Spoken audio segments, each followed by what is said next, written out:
I've been in this situation 2 other times before. No job. All of a sudden, no job. This is part 1. First time this happened to me, I was 25 years old. I just got married. We just found out my wife had cancer. We just bought a house, and I lost my job. That happened within 30 days of each other. All 4 of those things, 30 days. When I lost my job, it was the last straw. It was the very last pin to drop, and I was devastated. I took the other ones with lumps, and it hurt, and I had to process it, and I was angry, but this one was too much. It was too much. I went into the bathroom of our house after I got off the phone with my boss telling me he let me go. After I yelled at him for a few minutes, questioned him, "You can't do this to me, you know my life, you know what's happening right now." I hung up the phone with him and went into the bathroom.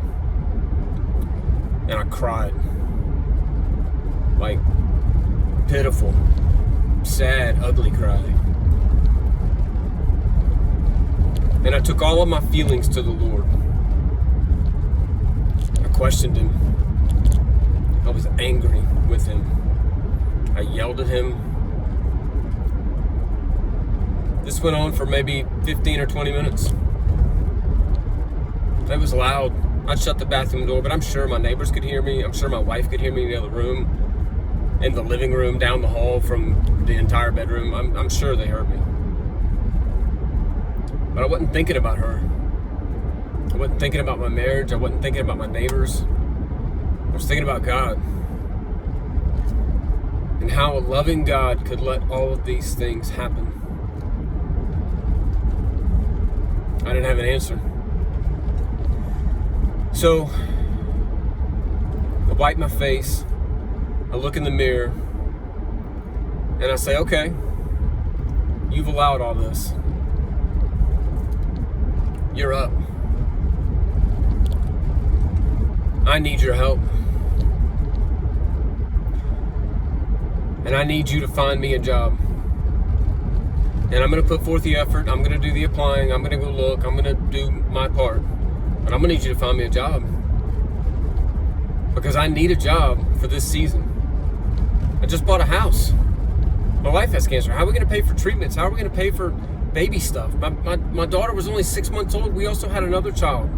How am I going to do all this? I don't know. But I know that you do. And I know that the future and the past and the present, they're all the same to you. So I need your help. So I washed my face. I went outside. We ate dinner. And the next morning I woke up with resolve. Grit. Still a little bit angry. But I was resolved to go look for a job. And I did. I made a couple of lists, places I was going to apply. I made a couple of no-goes. These are hard stops. I don't want to work in fast food, but I will wait tables. I will work in a kitchen restaurant, but I don't want to work in fast food. I can do customer service. I can do this. I can do that. So I just started applying. And at the end of all the applications, several weeks go by. Only a couple of weeks go by, really. And I get a call from a bank.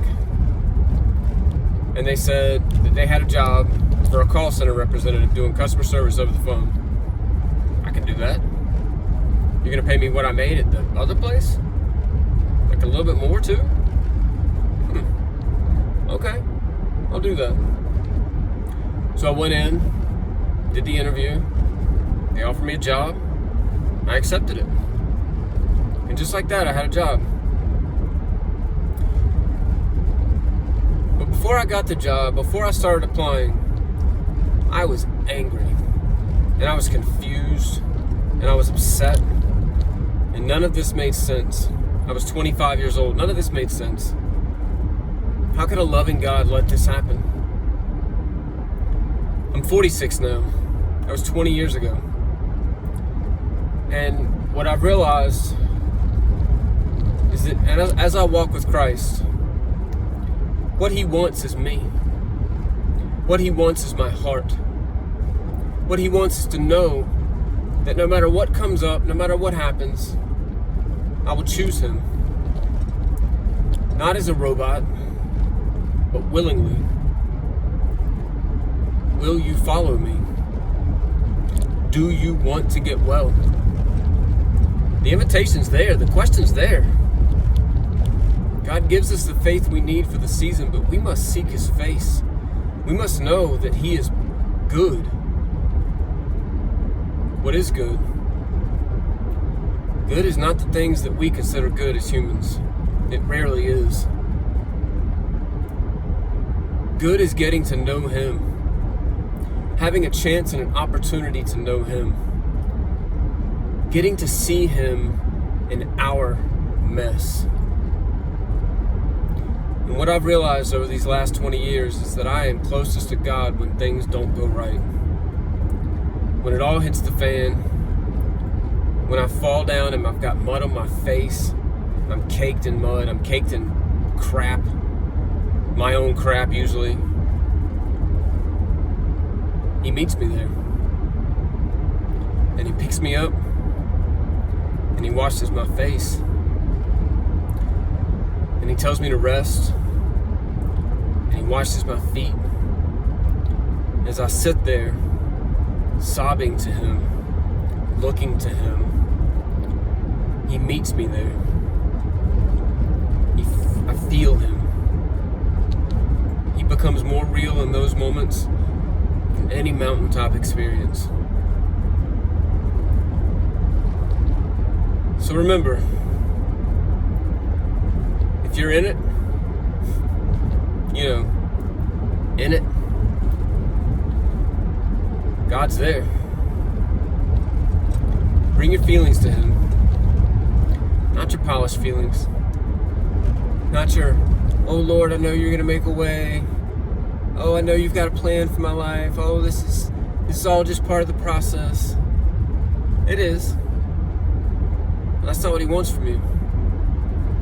He wants the grit. He wants the mess. He wants you to abase yourself, to humble yourself, and come before Him dirty so that He can wash you, so that He can make you well, so that He can restore you. If we try to do this ourselves, we don't let grace win. We don't let grace have the hand.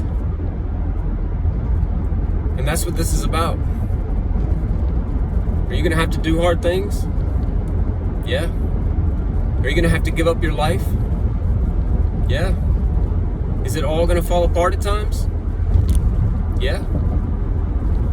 But when it does, remember, He's there. He sees you. And He's been waiting on you to come to Him. And let Him take care of you. And let Him restore your soul. And let Him fill you up. Because it's in these moments that we're empty. And we need Him more than ever. Grace and grit. It's where faith meets the real world. And it's usually messy.